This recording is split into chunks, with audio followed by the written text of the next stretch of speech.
Do you feel alright? Do you feel alright? Welcome back to Investigating Kiss, 48 hours, 24/7, 48 hours a day. A long time ago, well, it would have been a week after New Year's Eve of 2020. As you know, Kiss did a Kiss 2020 goodbye concert in Dubai.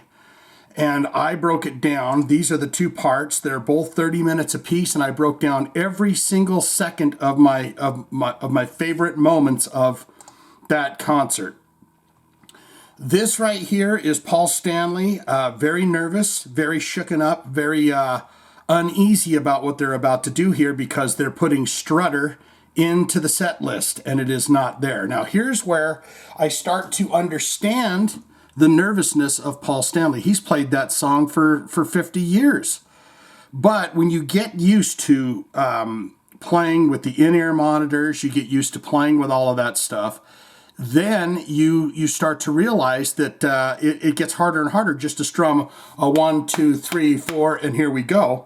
Now you need a man that's in your ear telling you a 1, 2, 3, 4, and say this and say that.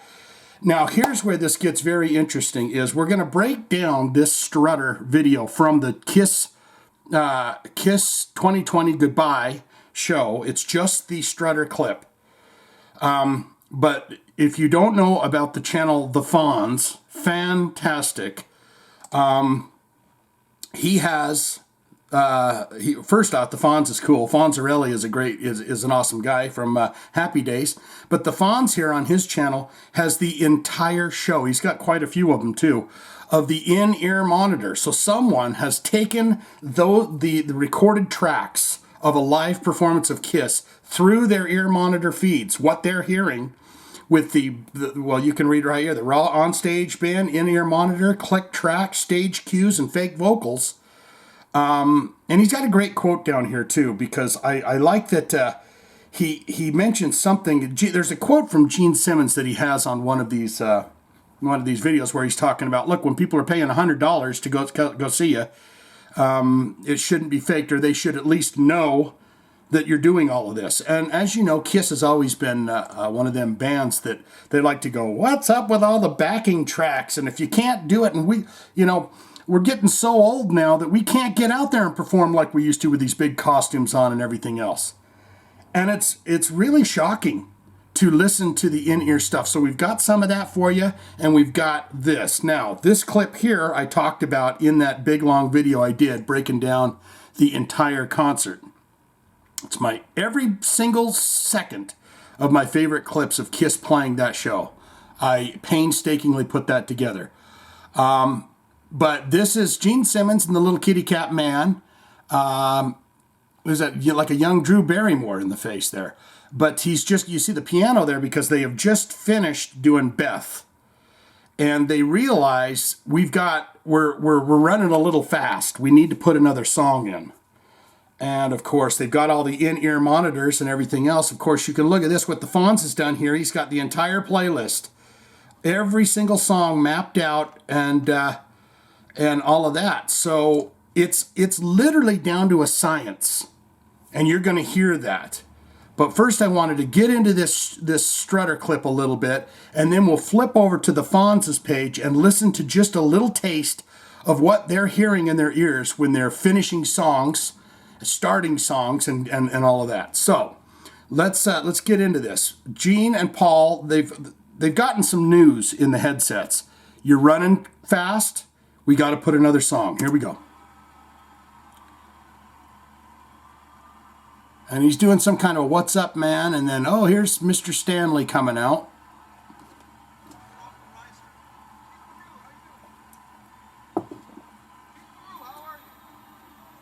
How are you?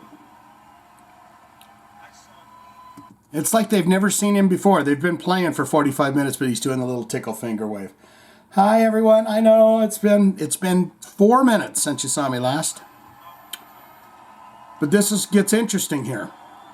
And I break all this down in that video, but it's one of those situations that really stuck with me, because it was very kind of off-putting when I watched the concert, where it's like, there's a breakdown happening here. You want more, don't you? Yes, Paul. So, we wanna throw in another song.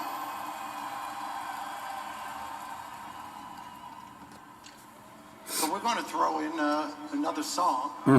Gonna throw in another song. We got. See, and I think I'm pretty sure he whispers to him Strutter. We got a little extra time, so.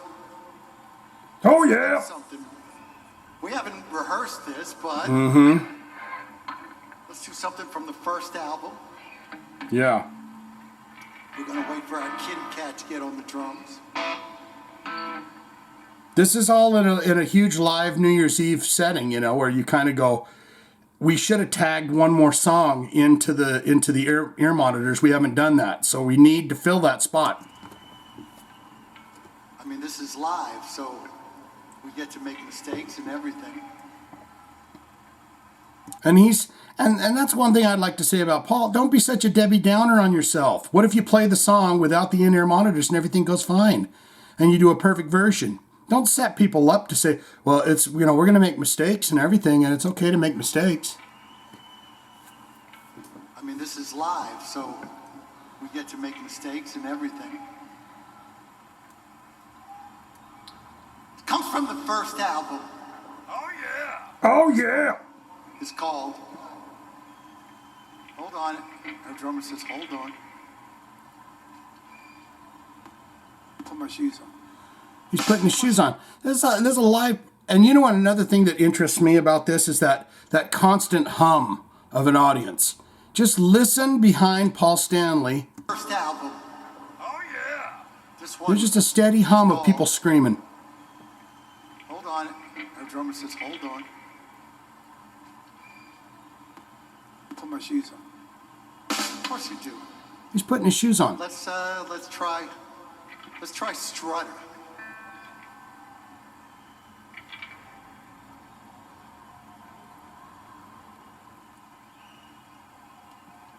Eric?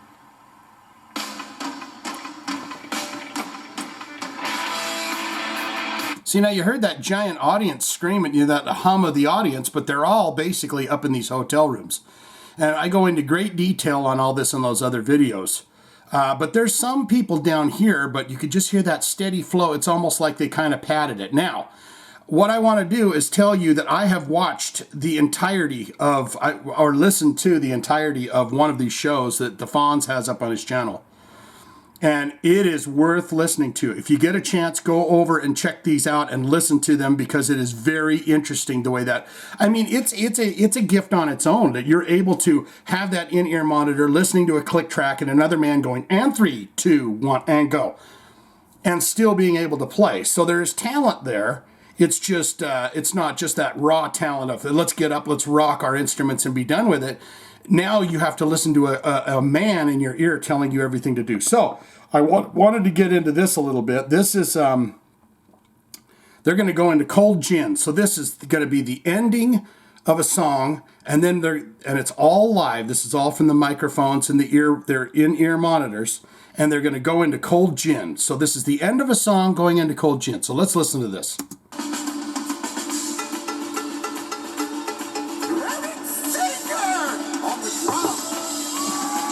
Eric Seeker.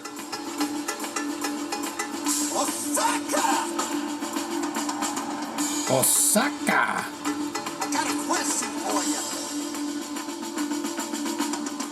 I want to know. Huh? How many people here tonight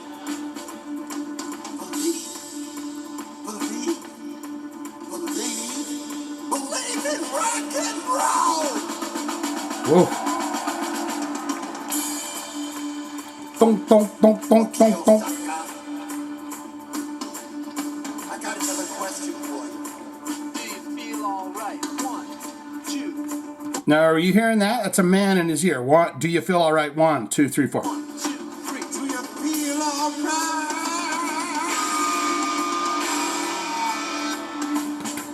Do you feel all right?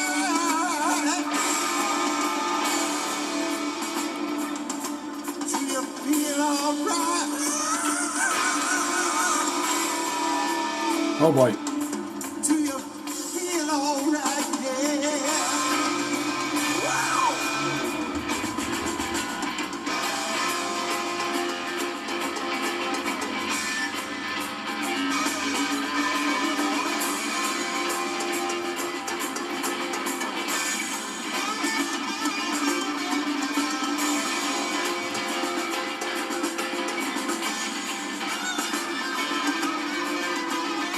Kind of their free jam. See,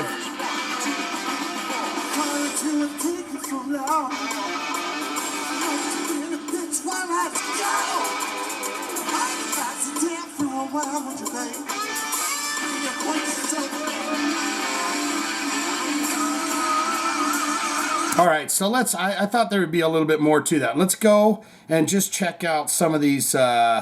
I mean, and I love that he's changed the titles in here. Lip It Up and all that kind of stuff. But the outros outs and ins are the interesting bits. Let's see. Click and cues for the ending. Horrible wailing into cold gin. So that's where we were at. Let's just see if we can't.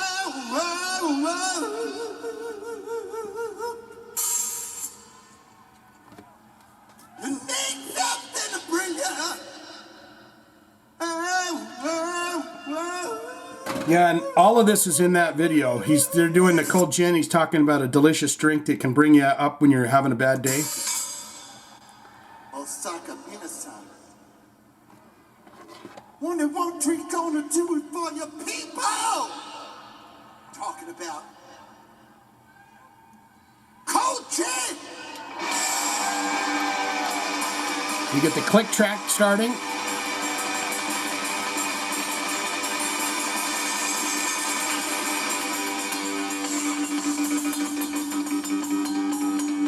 And they got all the fireworks and everything cued as well.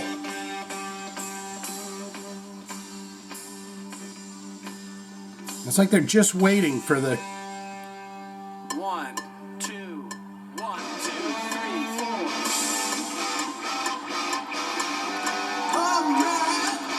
All right, yeah.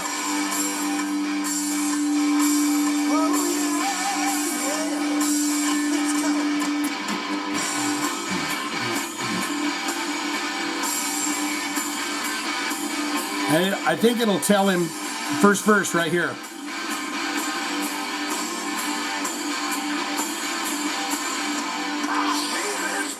Oh, it's a Gene song, so they're not going to do that. But anyway, so you get the idea, and I haven't this particular show I haven't been through. There are a lot of them are the same, but I would definitely go and check out the audios on that. But here you go, we're into Strutter. And they pretty much play this pretty good for the most part. I mean,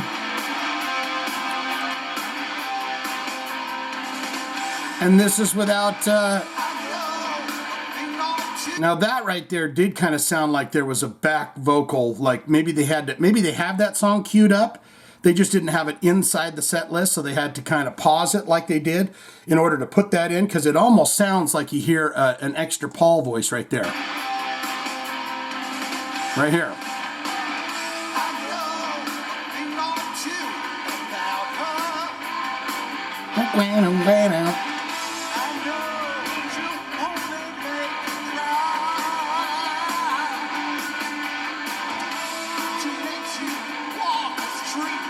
I mean, but if they're not, and the Strutter is not in any of those other set lists that I remember anyways, but what say you? What do you think of that?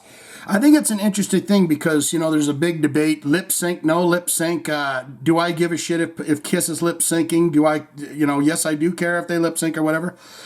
But what I found interesting about that is this whole kind of breakdown of what are we going to do? How are we going to do it? You know, what did I do? Turn the volume off. There you go. We wanna throw in. He's going to throw in a bonus song.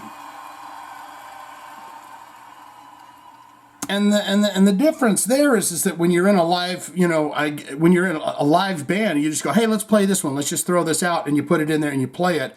But when you got all of that other shit to deal with, the in-ear monitors and the fireworks and the man telling you, hey, here's where the first verse comes in and everything, it gets too plastic. It gets too kind of too mucky for me. But I would love to get your opinions on this. I didn't think that version of Strutter was too bad. We can make all the remarks we want to about Paul Stanley's voice and how he's getting older and he can't hit them high notes and stuff. But you can't just dash a whole guy's entire career over it, right? You got to say, well, he's an older guy. The biggest issue that I have with Kiss doing all of this is how much they talk about how they don't do it. If they would just come out and say, yeah, we use this stuff because we're old. And they kind of joked about it and said, come out and rock with us, but we're old and we need these extra helping bits. But when you go and directly attack people like Britney Spears or whoever that's using backing tracks, and then you turn around and do it yourself and then charge the $100 and something for the ticket, that's where people start to get a bit angry about it. But what say you come down on that and tell me what you think? And if you'd like to, go and watch these. I mean, I'll give you a little taste of this right now. It's, get this damn commercial out of the way. You can count on us to show up. But I break down every, come on, commercial inside of a goddamn commercial inside of a... You wanted the best. See, but I break down all my favorite moments. Fun dance. I enjoyed it quite a bit. It's I call it the ass shimmy, and it's right here. Boom. It's the ass shimmy. So I just go through and I break those down. But tell me what you think of that. Tell me what you think of Kiss. Tell me, have you seen them recently? What do you think of this? Do you care? Does it matter? Is it a big deal? Whatever. I just found it interesting how much Paul Stanley was focused on. It's okay for us to mess up. We weren't planning on this, but it's okay. We can do it. So get in the comments and tell me what you thought of that. Swinging in, loving you so much. Here we go. I know a thing or two about Paul. I know he always makes me cry.